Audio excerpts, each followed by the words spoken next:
Cupra is one of Ireland's fastest growing car brands, and a lot of their success is down to this car. It's the Cupra Formentor, and it's their best-selling model in Ireland.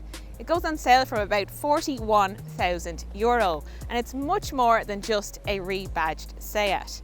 In fact, the Formentor is exclusively designed for the Cupra brand. It features petrol engines, plug-in hybrid, and you can also get a diesel engine in this car if you really want it. Power ranges from about 150 horsepower up to a hot hatchback like 310 horsepower.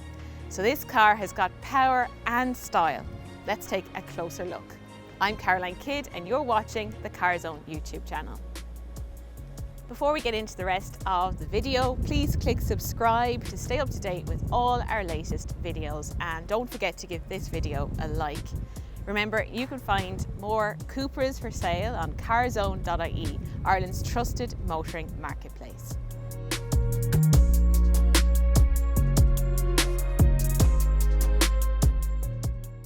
The Formentor is styled as a mid-size crossover with a sporty edge.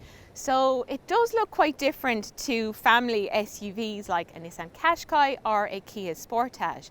It's much lower and leaner and meaner as well in its design. It's probably more of a rival really in style terms for sporty coupe crossovers like the Renault Arcana, the Peugeot 408 and the Toyota CHR. It's certainly a car that is very eye-catching. It's a great one if you like to stand out. So it's got this very strong front end, the big grille, you've got these very sharp LED headlamps, a front splitter, that's a really sporty touch, and of course this very cool Cupra badge in the centre of the grille.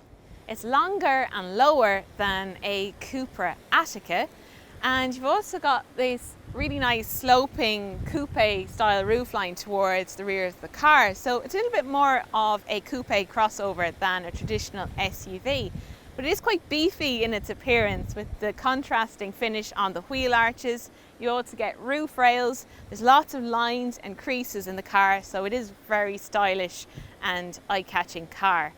18-inch alloy wheels come as standard. This one has been upgraded to 19-inch and they cost about €450, which is not bad at all.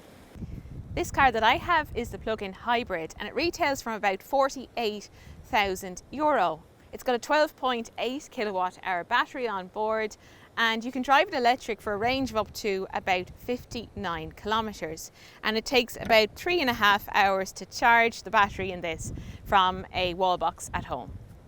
In the past, Cupra was used to badge Seat's more high performance models like the Ibiza Cupra and the Leon Cupra, but I like the way they've kept the Cupra writing on the back of this new Formentor, and Cupra of course now is a standalone brand within the Volkswagen group. I really love the look of this car and the styling of it. More sporty features here at the back, like this roof spoiler. You've got a full LED light bar across the width of the car, and that gives it a really nice welcome sequence when you open the car. There's this diffuser effect in the rear bumper, and also these copper exhaust tips, but they're actually not real here on the plug-in hybrid. But if you go for one of the high performance petrol models, they are, and they are a nice styling feature. When it comes to practicality, petrol and diesel versions are best because you get 450 litres of boot space. If you go for a plug-in hybrid, it's a bit less. It's about 345 litres. Now that's less than even a Volkswagen Golf hatchback, and there's nowhere clever to store the charging cables. But look, it's still a decent enough space in this car, and you can also let down the rear seats from these switches. It's very distinct inside as well, solid and well made. There are lots of soft touch materials like in the dashboard and in the doors as well. And of course Cupra's copper trim as well to distinguish this car.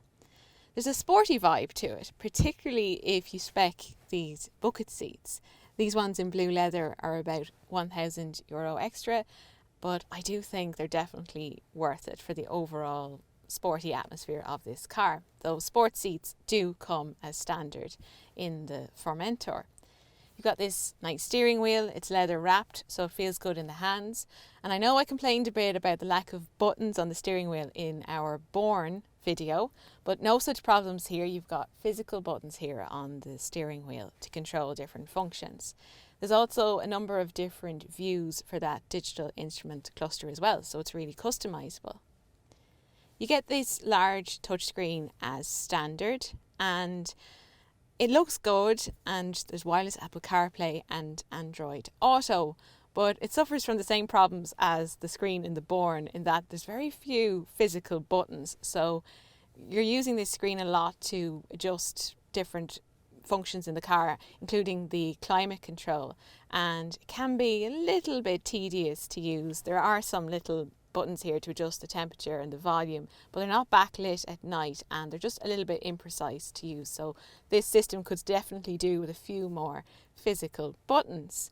But generally, I really like this cabin of the Cupra Formentor. It's nicely made, it's very stylish, and there's also lots of standard equipment, including all that digital tech. There's a reversing camera and also heated seats and a heated steering wheel. It's very spacious here in the back of the Formentor.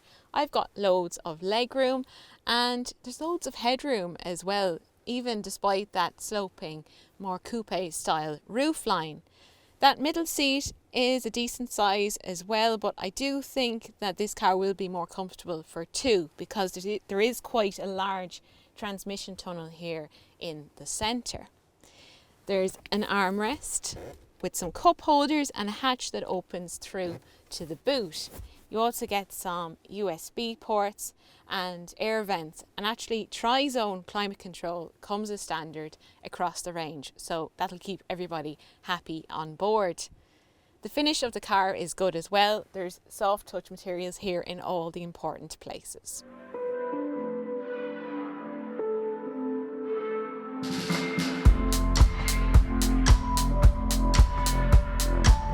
Formentor is built on the same platform as lots of other Volkswagen Group cars like the Seat Leon, Volkswagen Golf, the Audi A3 and also the Skoda Octavia. So it does have good provenance, and it also shares engines and gearboxes with those cars as well. So the range kicks off with a 1.5 litre turbo petrol engine with 150 horsepower. Then there's also a 2 litre diesel with 150 horsepower as well, and they're available with either 6-speed manual gearboxes or a 7-speed DSG automatic. Then there's the plug-in hybrid, and it's available in 2 states of tune, 204 horsepower and then one with 245 horsepower. They use a 6-speed DSG automatic gearbox. And then there's also a range-topping 2 litre TSI turbo petrol engine. That's the same engine as what you'll find in a Golf R. So that car offers a lot of performance, and 0 to 100 is less than 5 seconds. So there's a lot on offer in the Formentor range. There really is something for everyone. I'm driving the Formentor plug-in hybrid with 204 horsepower. So it starts from about €48,000. And it has a 1.4 litre turbo petrol engine. There's a 12.8 kilowatt hour battery. There's also an electric motor. So you can charge that battery up and you can drive this car electric for up to about 59 kilometres. So I suppose that's the advantage of going for the plug-in hybrid. You get more power than the petrol and diesel, and you also can get used to, I suppose, operating an electric car and driving this for that limited range. It is nice to drive. It's got plenty of performance. 0 to 100 is about 7.8 seconds. And in terms of efficiency, it is at its best when you keep that battery topped up. So I think if you go for this car, you really do need to be prepared to charge the battery. It also helps the overall refinement of the car, because that 1.4 can get quite raspy otherwise, and not always in a good way. So for the overall refinement and efficiency, this car works best when you're keeping that battery topped up. When the battery was flat, it was running at about 6.6 litres per 100 kilometres, which is not bad at all. But when I charged the battery, certainly the efficiency did improve a lot in this car. It has a sport suspension as standard and also an electronic differential lock, and that really helps the handling and traction of this car because it is front wheel drive, the plug-in hybrid at least. So that means you can get a really nice tidy line through corners. This handles really well for a mid-size family crossover. It stays really nice and flat and athletic through bends. It's a really nice tight turn in. I think you'd be surprised about how well this car handles for what it is. It's not quite a hot hatchback though, and maybe not quite as exciting to drive as it is to look at, but I think Cupra have got a good balance between performance and efficiency here in this plug-in hybrid. There are a number of driving modes, so there's a comfort mode and then there's a sport mode, and that just adds a little bit more weight to the steering. It also gives you a more livelier throttle as well. There's an individual mode where you can tweak the different settings as well. Now, the more high performance plug-in hybrid and the top of the range petrol, they get dynamic chassis control, so you can adjust the firmness of the suspension, and they also get an extra Cupra mode, which is a really aggressive sport mode in the car. You don't get that as standard here in this 204 horsepower plug-in hybrid, but look, it's still a nice car to drive, but not as exciting to drive as what it is to look at. In terms of the refinement, there is a little bit of wind noise around the mirrors at high speeds on the motorway, but it does ride well for a car with a firmer sport suspension, so it's not uncomfortable, though certainly you do pick up little bumps and imperfections in the road surface in town and city driving, but generally it is a comfortable car to spend time in. So I think overall Formentor, it's nice to drive, and they've got that balance right between performance, efficiency and also comfort as well.